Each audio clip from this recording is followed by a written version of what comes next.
Magandang umaga sa inyong lahat. Ang kasama po namin ay ang lola namin na si Carmencita Rua Cadilinya.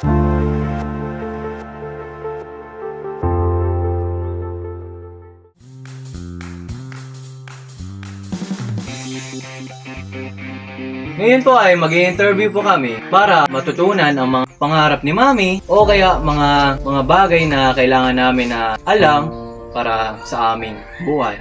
Lola, ano po ang pangarap mo sa iyong buhay para sa sarili mo po? Ang pangarap ko noon, gusto ko mag-aral.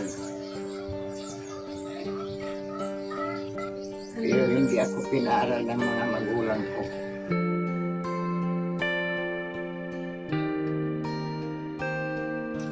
Tapos, lumakad ako.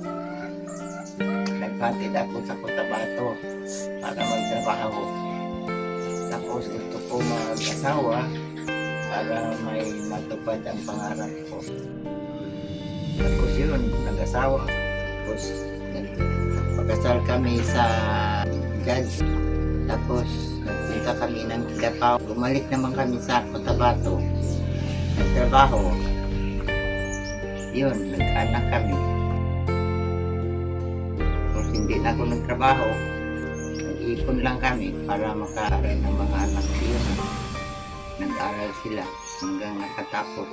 Pangarap ko sa mga anak ko, yung mga pangarap ko sana matupad nila. Kasi hindi man ako nakapagtapos, sila na lang yung tapos ng mga pangarap ko. Yun na, nakatapos na lahat.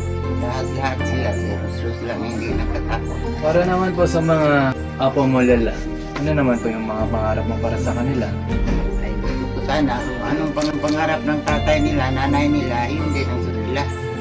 Kasi ako, nasunod na nila mga pangarap ko. Kung ano ang pangarap ng mga magulang nila, yun din ang sundin nila. Ang pangarap ko maging teacher. Ilan sila naging teacher? Kami yan sila. Halos naging teacher. Kasi ang pangarap ko, lahat sila makatapos, makatrabaho. Anong gusto nila, wag lang sila magawa ng masama. Mame, unsay mo natunan sa imong kinabuhi na pwede nimo ma-share sa imong mga apo or sa imong mga anak? Natutunan ko na gusto ko sunod ng mga anak ko, yung mga apo ko, yung pagka-honest. Honest lang sa kinabuhi, hindi mananakaw, hindi magawa ng masama. Basta mabuti lang ang gawin nila. Maraming salamat sa inyo Lola Carmen. At dahil doon sa mga kasagutan mo sa aming mga katanungan, marami po kami na-discover, nalaman at natutunan. Hanggang sa muli, yun lamang po.